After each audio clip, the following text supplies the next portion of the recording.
Hey, what's going on, guys? It's Lampshade here, and today we're going to be doing a little bit of animation, and this is my little guy here. I've worked on him for a little bit. We're going to be doing some animation, and we're going to be doing, I believe I might have already finished weight painting for this video, but that's kind of what I got it to look like.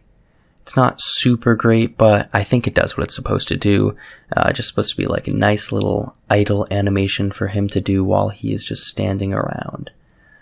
I'm not sure how I feel about the model. I think I might update the model, make the model look a little better. As you can see, the fingers look kind of dumb. The legs around the groin area doesn't look very good. And here what I'm doing is I am fixing up the right hand. If you see those little orange things that I just clicked on, one of those orange things, it's called an IK, which stands for inverse kinematics.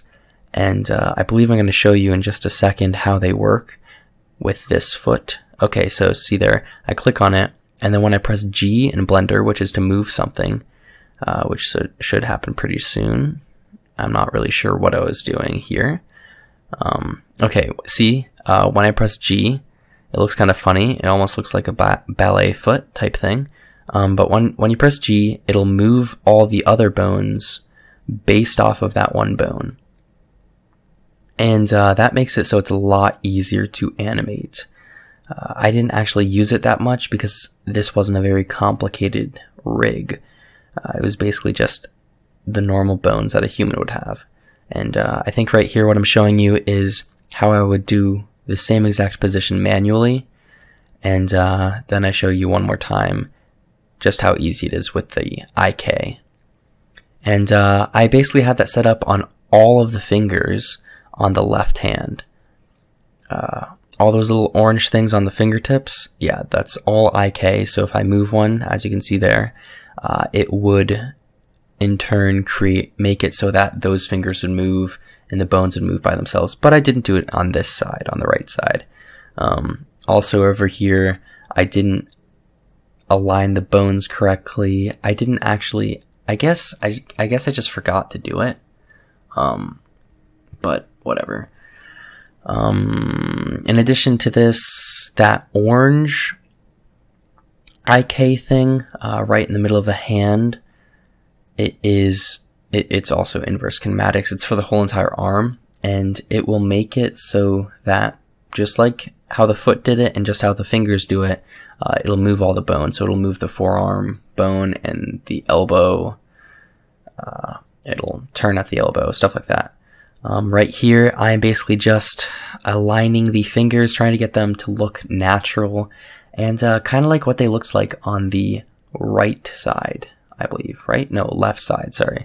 On the left side. Trying to get them to look kind of like what they did on the left side. I was going for kind of a relaxed look, where the pointer finger was, of course, almost fully extended, but the other fingers were kind of curled, and I don't know about everyone else, but that's kind of my natural state, and that's how I stand. I think I edited it one more time, because that does look a little dumb. Yeah, there we go. That's good. Let's think. I'm pretty sure all I was doing there was just fixing that hand up. And because I fixed that up, I thought I was done. Because I fixed that hand up, it'll just look better.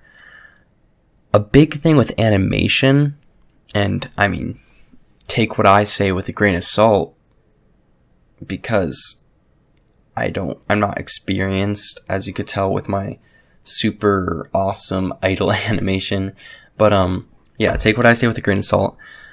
But the most important thing with animations are kind of the little things, almost.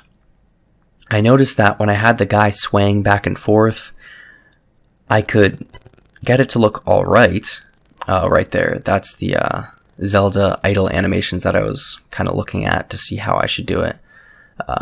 Anyways, I was trying to I got the swaying to look okay, I mean, pretty good. And the way that I made it look a lot better was, if you notice, the head was kind of bobbing. I had the arms swaying just a little bit. I had a little bit of a twist in the torso area, and I personally think it made it look a lot better. It kind of tied it all together. It still could be better. I might tweak it a little bit more.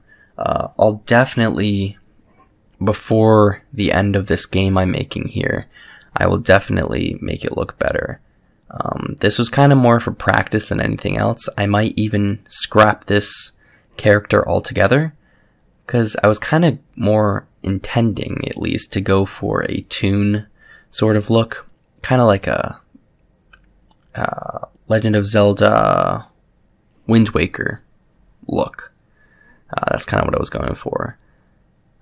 So as you can see, when you import something from Blender into Unity, it'll have all the different animations, all the cubes, everything in there. If you see the two red cubes, cube 1, cube 2, those are not supposed to be there. Those are there because I had them set up right at the front of the foot, so while I was animating, I could easily kind of make sure that the foot would go back to that position. That's so I could get each foot to line up on the ground correctly, so it didn't look like it was moving all over the place. And I guess I just forgot to get rid of them. Here I am just setting up the camera, trying to get a good viewport of my guy. It's a little bit of work to do, because you just kind of got to screw around with how the camera works. Unity's different than Blender, so all the hotkeys don't really carry over. You're going to have to use, I believe it's QWERT. Or no, QWER. QWER. I think there's only 4. QWER. Let's think. Yeah. Yep. QWER. Q does, I don't really know what they do. I just kind of cycle through them until I find what I'm looking for. But they do rotation, translation, scale, movement maybe? I'm not sure. So here I am testing out to see if the animation works, and it looks like it's working. That's pretty sick, actually, that it's working in Unity. But I think what I was doing here was I was trying to get it to work over and over again, kind of repeat. Loop is a better word. I was trying to get it to loop the animation, and I couldn't quite figure out how I actually did it. How I got the animation onto the guy. I kind of just drag and dropped it over, and it worked. So in just a second here, I will be going into the animator, and that's, you see, I double clicked on that right there, and that's the animator. And so now I'm in the animator tab, and the entry means right when the game starts, that's the default position for the animation. So the entry to the idle position would mean that the default, right when the game starts, that would be what the character would start out as doing.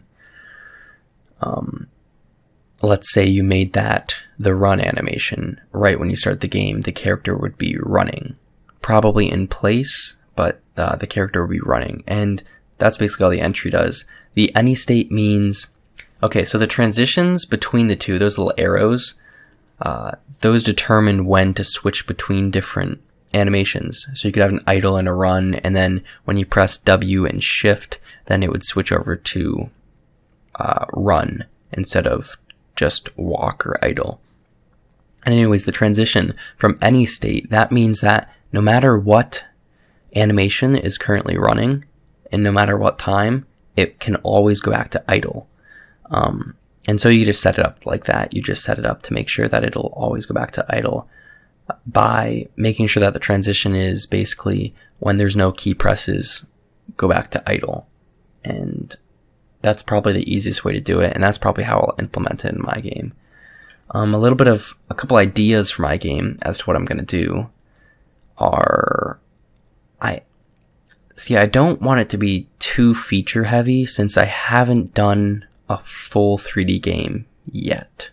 This is my first one, so I'm just kind of screwing around. I think right here, I was trying to import a thing that would let me orbit with the camera around the character, but that's fine. I don't really need to do that. Yeah, back to what I kind of planned for the game. The the plan for the game was to be kind of a fantasy sort of game. You run around, and your guy is a little ninja type person, which is the reason I wasn't sure if this model would work too well for it, but it was going to be a little ninja person, and I was going to make it so that he could jump off walls and things, and then collect items, and then about a third of the way, maybe a quarter of the way through the game, you would pick up a companion, and there are a couple companions that you could pick based on which one you want. One of them would be like a little pet or something that could fly around, kind of like a dragon sort of thing. Another one could be another townsperson, and he could help with attacking. And basically the idea was each companion would have a different thing that they could do, and then the only way, you would get to choose what companion you want and fly around with them or whatever. Yeah. That's kind of the idea for the game. Just a fantasy game. I've always wanted to make a fantasy game. Well, not just a fantasy game. I've always wanted to make a game. Anyways, guys, thanks for watching. I hope you enjoyed the video. I hope the information was a little helpful that would help you making your games or anything like that. Thanks for watching. Don't forget to like, comment, and subscribe.